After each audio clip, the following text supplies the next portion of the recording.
ప్రియమైన దేవుని పిల్లరా, మధ్యాహ్నము మొదలుకొని ఆ దేశం చీకటి కమ్మెను. యేసు మరి మరణించేటటువంటి ఆ దినము ఒక పరిశుద్ధుని సిలువ వేసినటువంటి రోజు.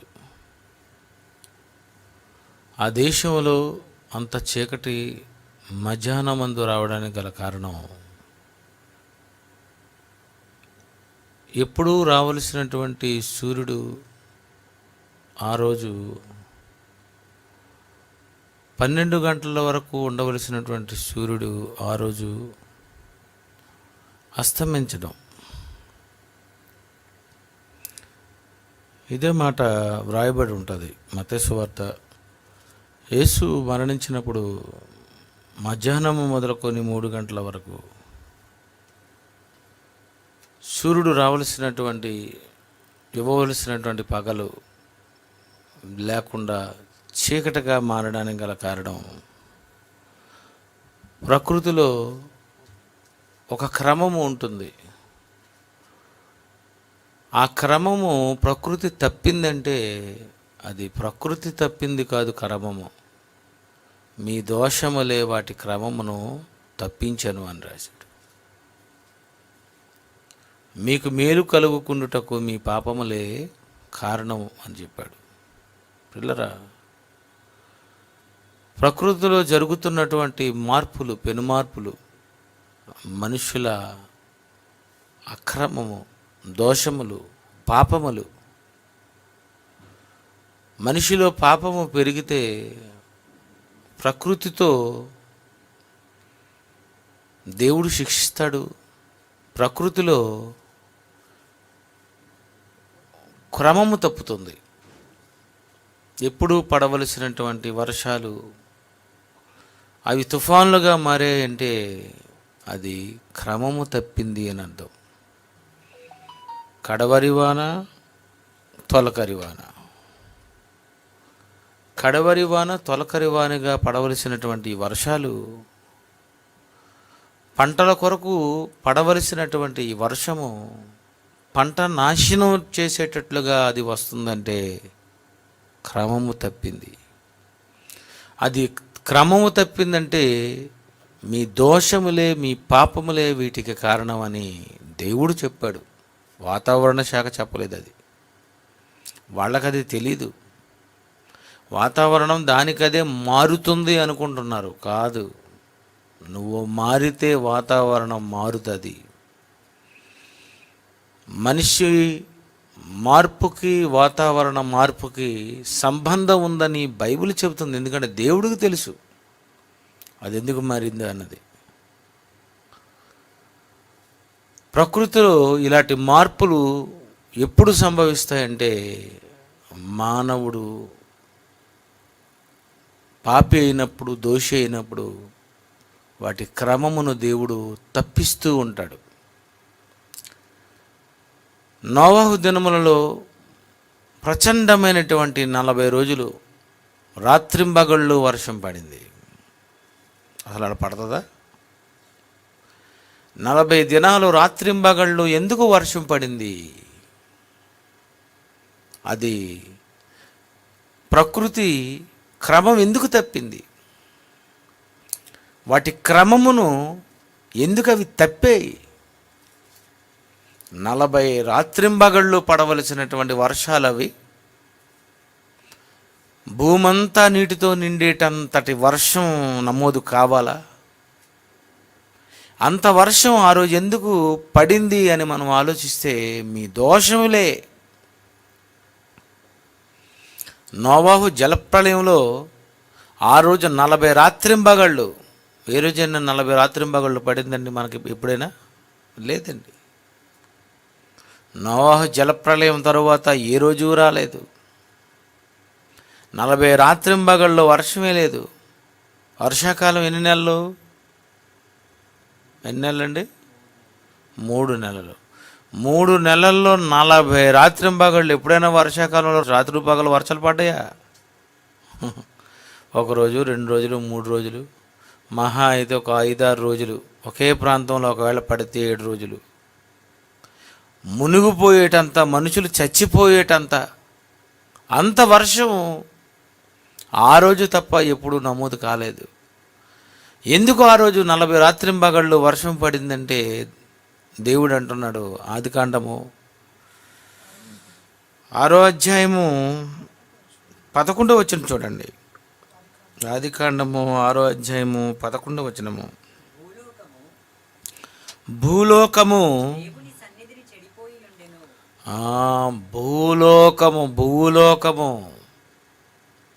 భూలోకం ఒక దేశం కాదు, ఒక జిల్లా కాదు, ఒక మండలం కాదు, ఒక ప్రాంతం కాదు, భూలోకము. అంటే నోవహు కాలంకి వచ్చేసరికి భూలోకం అంతా చెడిపోయిందటండి. బా, అప్పటికే చెడిపోయింది. ఏ ఉన్నదని చెడిపోయింది, ఏ టీవీ న్యూస్లు ఉన్నాయని చెడిపోయింది, ఏ నెట్ ఉందని చెడిపోయింది. అసలు చెడిపోవడానికి ఏముందని ఆలోచించండి. చెడిపోవడానికి ఏదో ఉంటే చెడిపోతాడు అనుకోకూడదు. మా ఓడు సెల్ ఫోన్తో చెడిపోయాడు, టీవీతో చెడిపోయాడు, దేనితోనో చెడిపోయాడు అనుకుంటే, ఏదో వస్తువును బట్టి చెడిపోయాడు అనుకుంటే పొరపాటండి. మనిషిని బట్టే మనిషి చెడిపోతూ ఉంటాడు. ఆ వస్తువును కనిపెట్టింది మనిషే, ఎప్పుడైనా మనిషే. ఆ రోజు భూలోకం అంతా చెడిపోయింది. ఎంత ఫాస్ట్గా చెడిపోయారు చూడండి. ఈ తరంలో నీవే నీతిమంతుడై ఉన్నావు. ఆ రోజు ఎందుకు వర్షం పడింది? ఎప్పుడు రాత్రింబగళ్ళు, పగలు రాత్రి రావలసినటువంటి ఆ టైముల్లో యేసు ఉన్నటువంటి ఆ రోజు ఆ ప్రాంతంలో అక్కడ ఎందుకు చీకటి కమ్మింది? ఆ దేశమంతటా చీకటి కమ్మిందంటే, కాలం కాని కాలంలో కమ్మిందంటే, ఈ కాలము, దినములు, సంవత్సరములు, కాలములు ఏ కాలంలో జరగవలసినవి అవి జరగవలసి ఉంటే అందులో మార్పు ఎప్పుడైనా సంభవించిందంటే మనం అర్థం చేసుకోవాలి, భూలోకంలో ఎక్కడో ప్రాంతంలో ఆ ప్రాంతము చెడిపోయి ఉంది. అక్కడే ఎందుకు జరుగుతుంది? చెడిపోయి ఉంది. అక్కడే ఎందుకు భూకంపం వస్తుంటుంది? చెడిపోయి ఉంది. ఎక్కువసార్లు మనం చూసేటటువంటి ప్రాంతాల్లో ఇరాక్ చూడండి, ఇండోనేషియా చూడండి, అలాగే కొన్ని ప్రాంతాల్లో ఇప్పుడు మొత్తం అయితే దేవుడు డైరెక్ట్గా బయట పెట్టేశాడు. జపాన్, చైనా, ఎన్నో దేశాలు, ఆ దేశాలలో వర్షాలు రావడం, కార్లు కొట్టుకెళ్ళిపోవటం, విమానాలు మునిగిపోవటం, అలాగే ఊరంతా కూడా సర్వనాశనం అయిపోవటం, ఇవన్నీ జరుగుతున్నప్పుడు ఏమనుకోవాలంటే ఆ ప్రాంతము చెడిపోయింది. అది చెడిపోయింది అని తెలుసుకోవాలి. ఇలాంటివి ఎక్కడ సంభవిస్తున్నా మనకు అర్థమైపోవాలి, సూచన ఇస్తుంది, చెడిపోయింది. ఎగో పలానా ఊరు చెడిపోయింది, పలానా ఒరిస్సా, అటు చూడండి. ఎప్పుడు ఏమనుకోవాలి? ఎందుకు అక్కడికే రావాలి? ఎక్కడైతే చెడిపోతుందో అక్కడే వర్షం, ఎక్కడైతే చెడిపోతుందో అక్కడే భూకంపం, ఏ దేశం అయితే చెడిపోతుందో అక్కడే సునామీ, హుదూద్, తుఫాను, ఇలా రకరకాలైనటువంటి మరి అనేక రకాలుగా మరి ప్రకృతి వలన నష్టం సంభవిస్తుండేటప్పుడు మనకు అర్థమైపోవాలి, అక్కడ చెడిపోయింది, ఆ దేశం చెడిపోయింది, ఆ ప్రాంతం చెడిపోయింది, ఆ ప్రజలు చెడిపోయారు. పిల్లరా, వర్షం పడిందంటే ఎందుకు పడాలి? రావలసిన వర్షం తుఫానుగా ఎందుకు మారిపోవాలి? అది ప్రళయంగా ఎందుకు మారిపోవాలి? అక్కడికే ఎందుకు రావాలి? అక్కడికే వచ్చింది అంటే మనకు అర్థమైపోవాలి, ఆ ప్రాంతం మంచిది కాదు, ఆ ప్రాంత ప్రజలు మంచివాళ్ళు కారు, అందుకే అక్కడికి వచ్చి ప్రకృతి సూచనలు ఇస్తుంది. సూచన. ఈ సూచనలు మీరు ఎప్పుడైనా ఆలోచించారా? మీరు ఎక్కడెక్కడైతే ఇలాంటివి జరుగుతున్నాయో అప్పుడు వెంటనే మీరు సూచన, ఆ ప్రాంతం చెడిపోయింది, దేవుడు కోపం వచ్చేసింది. అందుకే అప్పుడప్పుడు వార్తల్లో న్యూస్లు వస్తుంటాయి, ఇంకా 48 గంటలు కోపం ఉంది, దేవుని కోపం. ఇంకా 48 గంటల ఇంకా తగ్గలేదు దేవుని కోపం, ఇంకా లెక్క పూర్తి అవ్వలేదు. వార్తల్లో వినేటప్పుడు ఇంకా 24 గంటలు, ఇంకా వర్షం పడుతుంది, లెక్క పూర్తి అవ్వలేదు. భూలోకము చెడిపోయిందా అయితే అనుకోవాలి మనం. పిల్లరా, దేవుడు ఎంత చక్కగా చెప్తున్నాడో చూడండి. పిల్లలుగా మనకు తెలియాలి అని ప్రకృతి సూచనలు ఇస్తుంది అని. అవి సూచనలు ఇస్తుంటాయి. ఆ సూచనలను మనం గుర్తుపట్టాలి. ఆ సూచనలు మనం అర్థం చేసుకోవాలి. ఆ సూచనలు విని ఆ ప్రాంతంలో ఇలాంటి వారు ఉన్నారా అనుకోవాలి. అలాంటి సూచనలు విని ఎప్పుడు అదే ప్రాంతంలో ఇదే వరదలు, వర్షాలు, తుఫాన్లు అదే ప్రాంతంలో వచ్చినప్పుడు అయితే ఇక మనం ఈ ఊర్లో ఉండకూడదు. ఈ ప్రాంతం చెడిపోయినటువంటి ప్రాంతం, అందుకే మనం వెళ్ళిపోవాలి. నిజమండి. ఒకే ప్రాంతంలో గడిగడికి జరుగుతుంది అనుకోండి, ఆలోచించాలా వద్దా? అది వాళ్ళకి తెలీదు. ప్రకృతి ఆ క్రమంలో ఇక్కడ జరుగుతూ వస్తుంది, ఇది ఇంతేనండి అనుకుంటారు. ఇది ఇంతే కాదు, నువ్వు అంతే అని తెలుసుకోవాలి. నీ వలనే ఇది జనానికి తెలియక అక్కడే ఉండి నష్టపోతారు, అక్కడే ఉండి చచ్చిపోతారు. చూసారా?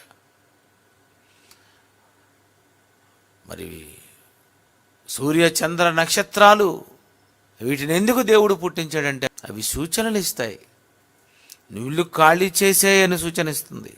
ఈ ప్రాంతమును వదిలి వెళ్ళిపోమని సూచనిస్తుంది. సొదొమ గొమొర్రా అంతే. సొదొమ గొమొర్రాలో ఎందుకు ఆ రోజు వడగండ్లు పడ్డాయి? అగ్నిగంధకాలు ఎందుకు కురిసాయి? చెడిపోయారు వాళ్ళు. చెడిపోయారు కనుక అక్కడ నుండి ఏం చేయాలి? ఈ గంధకాలు కురిస్తే కనుక ఆ ప్రాంతానికి దిగిపోతున్నాయి కనుక పారిపోండి అంటే పారిపోవాలి. సూచనలు అవి సూచనలు. ఆకాశంలో అప్పుడప్పుడు మీకు ఇస్తున్నవి సూచన. అవి గ్రహణాలు. ఏదో పేర్లు పెడతారు మనిషి, జ్ఞానము లేనివాడు పెట్టే పేర్లు అవి. బైబిల్లో ఉన్నవి నువ్వు అర్థం చేసుకుంటే ఈ లోకానికి నువ్వే చెబుతావు, అక్కడ పరిస్థితి బాగులేదు కనుక అక్కడ ఇది జరుగుతుంది. అగో ఆ ప్రాంతంలో చీకటి వచ్చింది అంటే ఆ ప్రాంతంలో వాళ్ళు మంచివాళ్ళు కారు, అందుకే అక్కడ అది జరుగుతుంది. ఇది తెలిసిపోవాలండి, ఇది తెలిసిపోవాలి, ఈజీగా తెలుసుకోవాలి. నిర్గమాకాండము 10వ అధ్యాయం 21వ వచనం చూడండి ఒకసారి. నిర్గమాకాండము 10వ అధ్యాయం 21వ వచనము. అందుకు యెహోవా మోషేతో, ఆకాశం వైపు నీ చెయ్యి చాపు, ఐగుప్తు దేశము మీద చీకటి, చేతికి తెలియనంత చీకటి కమ్మును. చూసారండి? చేతికి తెలియనంత చీకటి. వా, అండి, చీకటి కమ్మడం అంటే, చీకటి రావడం అంటే, ఆ దేశమంతా చీకటి కమ్మడం అంటే, ఎందుకు చీకటి కమ్మింది? అది ఫరో హృదయం కఠినం చేసుకున్నాడు తప్ప ఫరో గుర్తుపట్టలేకపోయాడు, తెలుసుకోలేకపోయాడు. అక్కడ జరుగుతుంది అంటే ఇక్కడ దేవుని సన్నిధి చెడిపోయింది, మేము చెడిపోయాం, అందుకే ఇక్కడ ఇది జరిగింది అని ఫరో తెలుసుకోలేకపోయాడు. అంటున్నాడు ఆయన మోషేతో, యెహోవా చేతికి తెలియనంత చిక్కని చీకటి కమ్మున నేను. తెలియనంత చిక్కటి చీకటి. చూసారా, ఆ దేశమంతట మధ్యాహ్నం ఎందుకు చీకటి కమ్మింది? ఆ రోజు ఐగుప్తు దేశమంతటా ఎందుకు చీకటి కమ్మింది? ఎందుకు చీకటి కమ్ముతుంది? రాత్రి రావలసిన చీకటి, సాయంత్రం 6 గంటలకు రావలసినటువంటి చీకటి, ఆ రోజు పగలంతా ఎందుకు చీకటి కమ్మింది? 3 దినములు గాఢాంధకారమాయన. 3 దినములు అటండి, 3 దినములు. రాత్రి చీకటి అవ్వాలి, రాత్రి రావాలి చీకటి, రాత్రి రావాలి చీకటి, పగలు చీకటి అయిపోయిందేటి? ఆ ఫరో కాలంలో మనం ఉంటే నిజంగా ఇలాంటి విషయాలు తెలుసుకుంటే మనం ఆశ్చర్యపోదాం. దేవుడే చీకటి ఇచ్చేశాడు, ఆ దేశమంతటా చీకటి ఇచ్చేశాడు. వాడు అర్థం చేసుకోలేకపోయాడు. ఏదో ప్రకృతి వైపరీత్యాలు ఏదో ప్రకృతిలో జరుగుతున్నటువంటి మార్పులు అనుకున్నాడు. ఇది ప్రకృతి, ఇది దేవుని సృష్టి కాదు అనుకున్నాడు. అదే కదండి, స్టీఫెన్ హాకింగ్ లాంటి ఉంటే ఫరో పక్కన సొట్టకాలతో కుర్చీ మీద కూర్చున్నాడు అనుకోండి, ఏమంటాడండి? మీరేం కంగారు పడకండి ఫరో, నేనే హాకింగ్ని, నేను మొత్తం ఈ శాస్త్రవేత్తని, కాలంలో జరుగుతున్నటువంటి, విశ్వంలో జరుగుతున్నటువంటి మార్పులను కనిపెట్టి చెప్పేస్తాను. ఇదేంటంటే ప్రకృతిలో అప్పుడప్పుడు సంభవించేటటువంటి గ్రహణాలు. ఇది చంద్రగ్రహణము, భూగ్రహణము, ఏదో గ్రహణము. వెర్రివాళ్ళు చూశారండి. వాళ్ళకి ఆ రోజు వాళ్ళకి అసలు అర్థం అవ్వలేదు. 3 రోజులు ఎందుకు చీకటి కమ్మింది? ఎప్పుడు ఉండవలసినటువంటి రాత్రింబగళ్ళు, ఎప్పుడు జరగవలసినటువంటి రాత్రింబగళ్ళు ఉండాలి, జరగాలి. జరగవలసినటువంటిది ఎందుకు జరగలేదు? ఆదికాండము 8వ అధ్యాయం 8:22. అదే, భూమి నిలిచి ఉన్నంత వరకు వెదకాలము, కోతకాలము, శీతోష్ణములు, వేసవి శీతకాలములు, రాత్రింబగళ్ళు ఉండక మానవని తన హృదయములో అనుకొనెను. దేవుడు అన్నాడు, భూమి ఉన్నంత వరకు రాత్రింబగళ్ళు జరుగుతాయి. రాత్రింబగళ్ళు పగలు 6 నుండి సాయంత్రం 6 గంటల వరకు పగలు, రాత్రి 6 నుండి తెల్లవారు 6 వరకు రాత్రి. రాత్రింబగళ్ళు భూమి ఉన్నంత వరకు ఉండాలని దేవుడు అనుకునేటప్పుడు ఈ విషయం నోవాహు కాలంలో, నోవాహు కుటుంబానికి, నోవాహు కాలంలో ఉన్న వాళ్ళకి దేవుడు చెప్పినప్పుడు, ఫరో కాలంలోకి వచ్చేసరికి ఎందుకు వాటి క్రమము తప్పింది? మీ దోషములే వాటికి కారణం. చూసారా, మీ దోషములే. ఎప్పుడూ ఉండవలసినటువంటి పగలు రాత్రులు ఉండక మానవు. ఇగో ఈరోజు పగలు వచ్చింది, రేపు రాత్రి వస్తుంది, ఇప్పుడు రాత్రి వచ్చింది, మళ్ళీ ఉదయం పగలు వస్తుంది, మళ్ళీ ఎల్లుండి పగలు వస్తుంది, మళ్ళీ ఆ తర్వాత పగలు వస్తుంది, ఆ తర్వాత పగలు వస్తుంది. కానీ ఉదయం 6 గంటల నుండి సాయంత్రం 6 గంటల వరకు చీకటే ఉండిపోయింది అనుకోండి, అనుమానించాలి, ఎందుకు ఇలా జరిగింది? ఇదేంటి ఇలా జరుగుతుంది? నీకు అర్థమైపోవాలి, నువ్వు సర్దుకోవాలి, నువ్వు బుద్ధి తెచ్చుకోవాలి, నువ్వు మారిపోవాలి. దేవుని కొరకు నువ్వేవో చేయవలసినవి చెయ్యాలి, నీ పాపాన్ని విడిచిపెట్టాలి. అంతే కదండి. ఎప్పుడూ జరగవలసింది ఎందుకు మారుతుంది? సూచన. అవి సూచనలు, కాలములు, దిన సంవత్సరములు సూచించటకై ఆకాశ విశాలమందు ఉండాలి అని దేవుడు అనుకున్నాడు. ఈ ఆకాశ విశాలంలో ఉన్నటువంటి ఇవి నీకు ఇస్తున్నటువంటి సూచనలు. వర్షాకాల సూచన కాదు, అది వర్షము. అది వర్షం పడుతుంది, చలికాలం వస్తుంది, ఎండాకాలం వస్తుంది, వర్షాకాలం వస్తుంది. అది కాలములు. కాలములు వేరు, సూచనలు వేరు. కాలములు జరుగుతూ ఉంటాయి, దినములు జరుగుతూ ఉంటాయి, సంవత్సరములు జరుగుతూ ఉంటాయి. అందులో అప్పుడప్పుడు ప్రకృతి ఇస్తుంటుంది సూచనలు. ఆ దేశమంతటా చీకటి కమ్మింది. 3 రోజులు చీకటి కమ్మింది అటండి. చూడండి, 3 రోజులు చీకటి. చెయ్యి కూడా చూసుకోలేని చీకటట. చూడండి, చెయ్యి ఏమనుంది? ఏం చీకటి అది? ఐగుప్తు దేశం మీద ఐగుప్తు దేశం మీద చీకటి, చేతికి తెలియనంత చిక్కని చీకటి. చేతికి తెలియనంత చీకటట. చేతికి తెలియనంత చిక్కటి చీకటి ఏంటండి? ఏమండి, ఏం అర్థమైందా? చేతికి తెలియనంత చీకటి. ఎంత చీకటి ఉన్నా, ఎంత తెల్లవారైనా, ఎంత ఏమైపోయినా చీకటి చేతికి తెలిసిపోద్ది. ఇలా చేయి పెట్టారనుకోండి చీకటిలోనికి, వెంటనే తెలిసిపోద్ది మీకు ఏమని, ఇది చీకటి అని.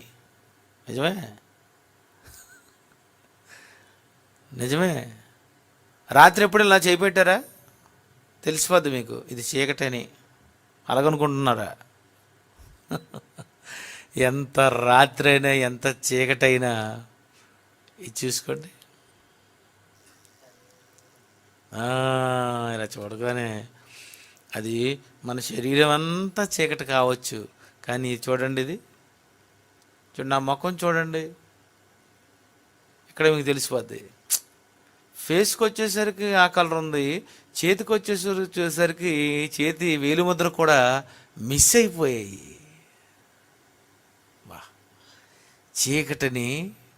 చీకటిలో కూడా దేవుడు నీ చేతిని చూసుకునేటటువంటి బ్రహ్మాండమైనటువంటి చేతినిచ్చాడండి. చూడండి, ఈ చేతితో గజ్జున్నోళ్ళని, కురుపులు ఉన్నటువంటి వాళ్ళని, చెత్త, కాలువల్లోనివి ఇవన్నీ తీసేస్తుంటారు, చూసావు, ఈ చేతులతోని. కానీ ఈ చేతులు ఏమవ్వండి, ఏమి చెయ్యండి, ఏమి నిర్మాణం అండి. నేను అప్పుడప్పుడు అనుకుంటాను, ఇదేంటి దేవుడు ఎంత వ్యాక్సిన్ ఇచ్చాడు చేతికని. వండర్ఫుల్ అండి. చేతికి తెలియనంత చీకటి. ఇలా చేసుకుంటే ఇది చెయ్యి కనిపించాలా, ఇది కూడా కనిపించలేదు అనుకోండి, ఎలా ఉంటుందండి? అమ్మో, దేవి అయిపోయాను కదా అనిపిస్తుంది. అలాంటి చీకటి వచ్చిందట ఆ రోజు. పిల్లరా, అంత చీకటి ఎలా వచ్చింది? రోజంతా ఎందుకు వచ్చింది? ఇదేంటి, సూర్యుడు రాలేదు. సూర్యుడు ఎందుకు రాలేదు? తిరుగుతున్నాడు కదా. సూర్యుడు ఉదయించును అస్తమించును, సూర్యుడు ఉదయించును అస్తమించును, సూర్యుడు ఉదయించును అస్తమించును. 1వ రోజు, 2వ రోజు, 3వ రోజు అయిపోయింది, కానీ చీకటి ఉంది.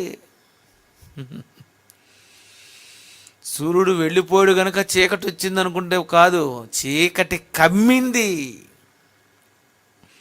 చీకటి సెపరేట్గా ఉంది. ఈ భూమి ఉంది, ఈ భూమి మీద పెద్ద సూర్యుడు ఉన్నాడు. భూమి కంటే 13 లక్షల రెట్లు ఇంత భూమి ఉంటే ఇంత పెద్దది సూర్యుడు. అంత పెద్ద కాంతి సడన్గా ఎలా మిస్ అయిపోద్దండి? చీకటి ఎలాగవుతుంది? అలా చీకటిగా రావాలంటే దేవుడు చీకటిని కమ్మజేయాలి. అది అందుకే మీ వెలుగు చీకటి అయిన యెడల ఆ చీకటి ఎంతో గొప్పదని. అంటే వెలుగు కంటే చీకటి గొప్పదట. వెలుగును కూడా సూర్యుడు ద్వారా భూమికి ప్రకాశించవలసినటువంటి ఆ వెలుగును కూడా చీకటి కమ్మేసింది. అంటే చీకటి ఎంత గొప్పది. వెలుగును ఇవ్వగలడు, అవసరమైతే ఆ సూర్యుడిని పక్కన పెట్టి చీకటి ఇవ్వగలడు. సూర్యుడు ఉండగా కూడా దేవుడు చీకటి చేయగలడు. ఏంటండి విచిత్రాలు? ఏంటి అద్భుతం? ఏంటి ఆ రోజు జరిగిన అద్భుతం? ఏంటి?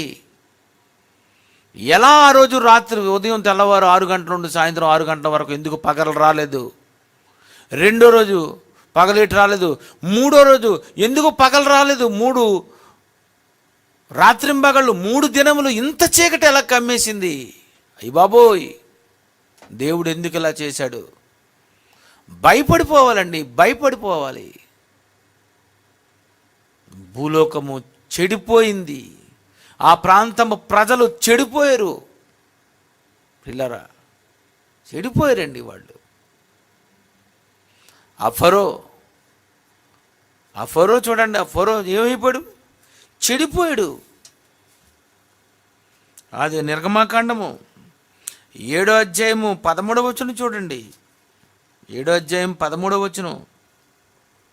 ఫరో హృదయము కఠినమాయను గనుక ఫరో హృదయము కఠినమాయను. ఫరో హృదయం చూడండి, అదో హృదయం అయిపోతుంది, కఠినం అయిపోయిందంతే.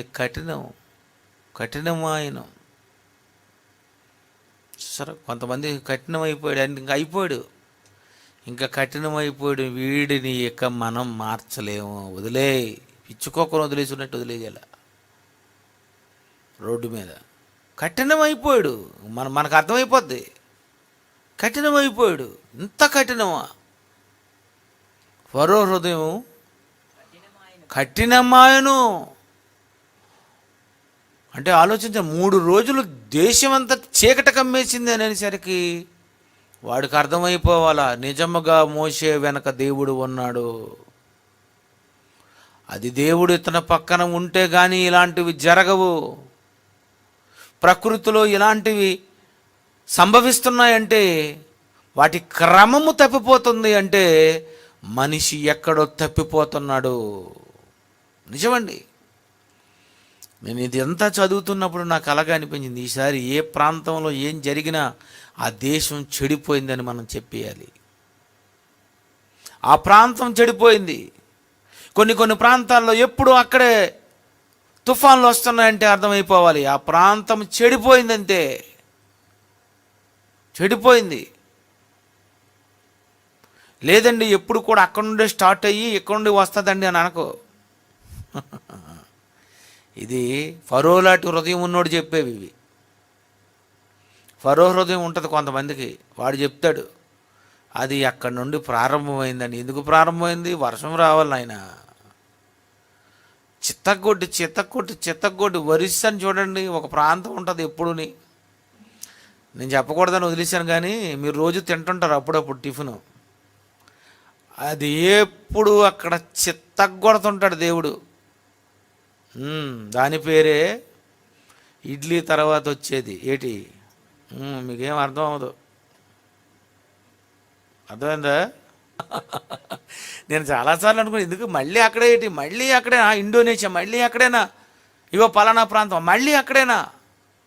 అయ్యో, ఇవన్నీ మనం క్రైస్తవులుగా పరిపూర్ణులైన వారి మధ్య జ్ఞానమును బోధిస్తున్నాము. వాతావరణానికి తెలియని దేవుని వాతావరణం ఇది బైబిల్ అంటే. వాతావరణ కేంద్రంలో రాడార్స్కు తెలియనిదే ఒక్క బైబిల్కే తెలుసు. బైబిల్ ఒక్కటే చెప్పగలదండి. వండర్ఫుల్ బుక్ ఇది. ఏ ప్రాంతంలో ఇలాంటివి సంభవిస్తుంటాయో ఆ ప్రాంతంలో ఎవడో ఫరో లాంటి వాడు ఎవడో ఉన్నాడు అక్కడ. దేవుని పిల్లలైనటువంటి వారిని అందరినీ బానిసలుగా చేసుకోవాలనేటటువంటి మనసున్నటువంటి వాడు ఎవడో అక్కడ ఉండుంటాడు.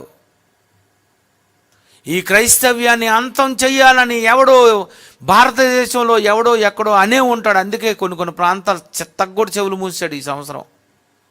అంతేనా? కొన్ని ప్రాంతాల్లో చూడండి, వరదలు కొండల మీద మొత్తం కొట్టుకెళ్ళిపోయిందే. ఎప్పుడు రాలేదు. ఎందుకు వచ్చింది? ఎందుకు వచ్చింది? క్రైస్తవ్యాన్ని అణిచేయాలనుకున్నావు. ఇలాగన్నాడో లేదోనండి. కరోనా వచ్చిందండి 2021కి క్రైస్తవ్యాన్ని అంతం చేస్తామన్నారు. ఇది 22. ఏనైనా ఏమి చేయలేకపోయారేటి? టైం మారుస్తామండి అంటారు. మార్చండి, పోనీ మీ ఇష్టమే. మీరు మారుస్తా ఉన్నంత వరకు, మీరు మారినంత వరకు ప్రకృతి చక్రమునకు చిచ్చు పెట్టును. మీ దోషములు ప్రకృతి చక్రమునకు చిచ్చు పెట్టును. ప్రకృతిలో ప్రళయ గర్జన, ప్రకృతిలో మార్పులు, ప్రకృతి విలయతాండము, ప్రకృతి పగపట్టిందా, ఈ టైటిల్స్ అన్నీ వచ్చేస్తాయండి. ఎక్కడ? టీవీల్లో. ప్రియులారా, ప్రకృతి చెబుతుంది. యేసును ఆ రోజు సిలువ వేసిన నాడు ఆ చీకటి చెప్పింది, ఫరో లాంటి ఒక దుర్మార్గుడు ఉన్నాడు అని ఆ రోజు ఈ చీకటి చెప్పింది. చీకటి చెప్పింది. పగటికి పగలు బోధ చేస్తుంది, రాత్రికి చీకటి జ్ఞానము తెలుపుతుంది. చీకటి రాత్రి. ఎందుకు ఆ దేశమంతటా రాత్రి అయిపోయింది? ఎందుకు ఆ దేశమంతటా చీకటి అయిపోయింది? బోధ చేస్తుంది, వదిలేయ్.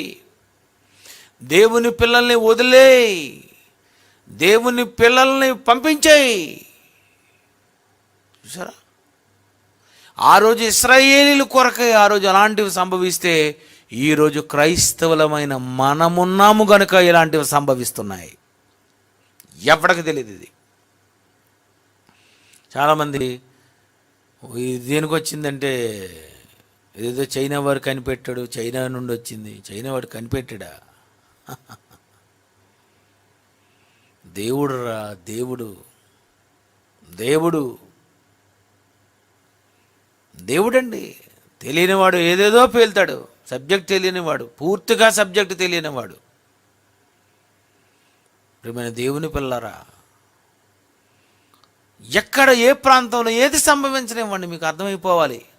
ఓహో, అక్కడ చెడిపోయింది. తొలకరి వానుగా రావాల్సింది అది కడవరి గడి అయిపోయిందంటే మీకు అర్థమైపోవాలా. అయ్య బాబాయ్, అక్కడ ఏదో సంభవించింది. ఆ ప్రాంతం మంచిది కాదు, వదిలే, వచ్చాయి, వెళ్ళిపో, పారిపో, వెళ్ళిపో, వెనక్కి తిరకు. అదే కదండి బైబిల్ చెప్పేది. వెనక్కి తిరగపో, వెళ్ళిపో. ఆ దేశం మంచిది కాదు, వెళ్ళిపో. వేరే దగ్గరికి వెళ్ళి స్థలం కొనుక్కో, వేరే దగ్గరికి వెళ్ళి ఇల్లు కట్టుకో. ఎప్పుడు అక్కడే జరుగుతుంది అనుకో. నువ్వేదో అనుకుంటాను, వర్జ్యం అండి, వాస్తండి, ఇదండి, వెనకాల కిటికీ లేదు అందుకే ఇలా జరుగుతుంది, ముందుకు ద్వారబంధం వెనక్కెట్టారు అందుకే ఇలా జరుగుతుంది. ఓ మనిషి తప్పులకి మీ దోషములు క్రమం చెప్పించామంటే ద్వారబంధాన్ని తోసారు అక్కడికి. ఈ కిటికీ ఈశాన్యంలో ఉంది. ఎవడరా చెప్పాడు ఈశాన్యంలో ఉంది? అందుకు వచ్చిందా? కిటికీ అటువైపు ఉందన్నా వచ్చింది, ద్వారబంధం అటువైపు ఉందన్నా జరుగుతుంది. అది నువ్వే తిన్నగలేవు, నిన్ను సరిచేయాలి. చూసారా, చివరికి మనోళ్ళు వ్యాపారాలు చేసుకున్న వాళ్ళు ఏం చేశారంటే చివరికి వాస్తు మీద చూస్తారు. వాస్తు కాదురా బాబు, క్రీస్తు. తెలీదండి, చాలామంది తెలీదండి. ప్రియులారా, బైబిల్ ఎంత టాప్ అండి. ఇది తెలిస్తేనండి ఏ ప్రాంతంలో ఉంటే మనకు సేఫ్ కూడా మనకు అర్థమైపోద్ది. ఏ ప్రాంతాన్ని మనం వదిలేయొచ్చు అని మనకు అర్థమైపోద్ది. ఏ దేశాన్ని మనం ఖాళీ చేయొచ్చు మనకు అర్థమైపోతుంది. ప్రియులారా, కొన్ని జరుగుతుంటాయి. ఏం చేయాలి? వదిలే. అదే ఊరు, అదే దేశం, అదే ప్రాంతం అని అనుకొని అక్కడే ఉండి అక్కడే ప్రకృతితో చచ్చిపోతూ ఉంటారు, శవాలైపోతూ ఉంటారు. కారణం బైబిల్ తెలియక. ఆ దేశం ఎందుకు చీకటి కమ్మింది? ఆ ప్రాంతమంతా ఎందుకు చీకటి కమ్మింది? పగలు రాత్రి ఉండక మానవు అన్న దేవుడు పగలు రాత్రులను ఎందుకు భంగపరచవలసి వచ్చింది? దీనంతటికి కారణం మీ దోషములే. దేవుని ప్రకటిస్తుంటే వద్దంటున్నావు, క్షమించే దేవుడంటే దూషిస్తున్నావు. నలుదిక్కులు అరికడిగే గదిలోనే నిన్ను పెడితే ఆ దేవుని ఉగ్రత నీ భయపడవా? ప్రతి జీవిని తింటున్న ఆ దేవుడు లేడంటే అతి చిన్న ఈ జీవితో నిన్ను చంపడా? మారిపోతే ఆ దేవుడు క్షమించడా? మారనంటే మరణాలేగా.